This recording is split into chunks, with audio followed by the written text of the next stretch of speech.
I live in Silver Spring, Maryland, and I've lived there for 22 years, longer than that, about 30 years. And I grew up in New York City. I was born and raised in the community of Harlem. And I spent my elementary school days there. I got married there. I had a lot of fun growing up there.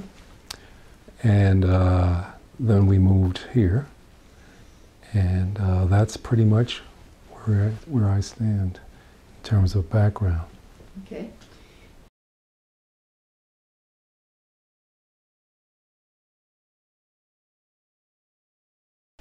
Prior to receiving knowledge, I had dabbled in a number of things to do, techniques, reading books, being concerned about occult things, philosophical things, religious beliefs, you know, when it all began, all of those types of things which each and every human being seems to have to go through before they leave this world. We always keep looking.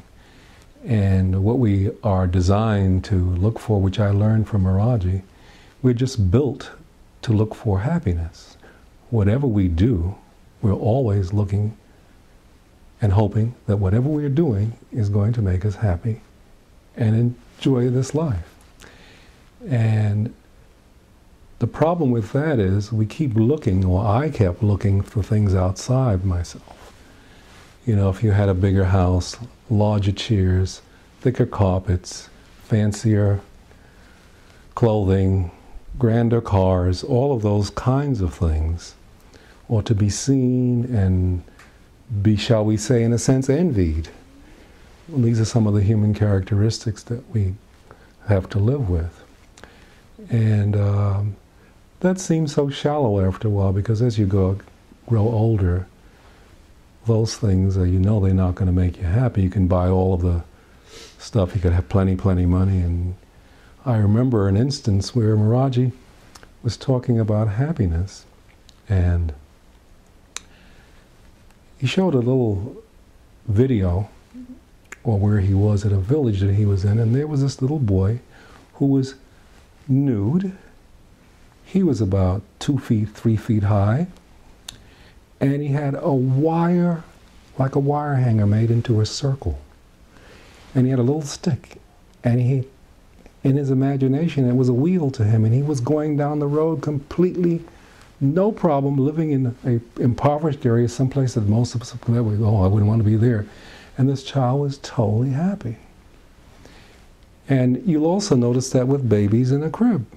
Baby's perfectly happy. You don't have to dangle anything. You just coos, and it's enjoying the moment. It's not yesterday and what's going to happen to me tomorrow. It's totally complete and satisfied.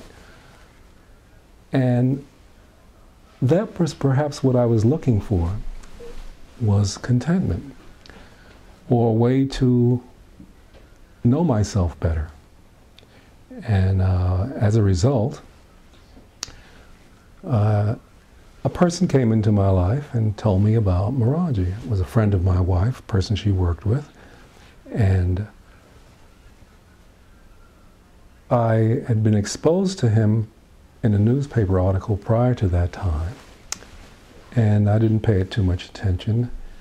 And some time later, I heard about this person, Maharaji, again, through a person on a radio program. And he was talking about, if you were interested in learning more about this person who is in this world and capable of teaching you something that you ought to know or need to know, come to a particular location. I went there, and when I went there, there was the same person whom I heard on the radio, and he got up and other people got up and they talked about this knowledge. And if you were interested to go to a particular hotel at that time in Bethesda, and I went there, and from there on I went day in. Each day we could go for a period of time, and after that period of time, we had an opportunity to ask these people who were at that time called instructors for knowledge. And No one was forcing us into anything. It was totally spontaneous if you were interested. But you would notice that there was something going on with you as you would attend these lectures. And there was a certain pleasantness that was there. And after doing this for a period of perhaps 3 weeks, we had an opportunity to say we wanted to receive this knowledge. And I did that, and to this day I have absolutely no regrets. I became closer and more involved with Maharaji and knowledge over the years.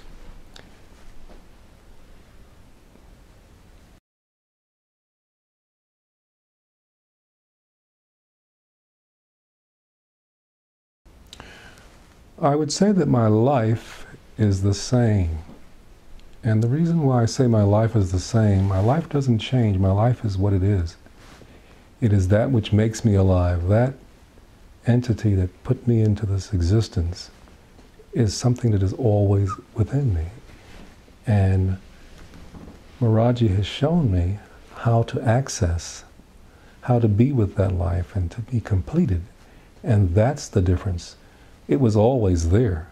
It's just that I didn't know how to experience it in a certain way to notice that I was a complete human being and I didn't have to seek a whole lot of things outside of myself. And that's what I really appreciate, that he had offered that to me. Now I had other things that came into my life.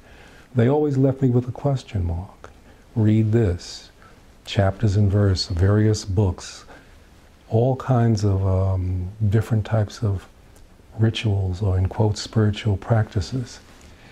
And they always seem to be looking outside in something I will find in the great beyond. And that didn't quite satisfy me, but what Maharaji taught me was how to find that entity, that special place to go inside of myself and to see what was there. And the beautiful thing about it is the tools I always have with me. I don't have to go to find anything. I don't have to pick up any specific book or listen to any particular song or go to any particular person. Once I've received this, and through his talk and teachings, and I practice this method, I find a completeness, which to me is absolutely, completely valuable. The most valuable thing that I can think of that I presently have.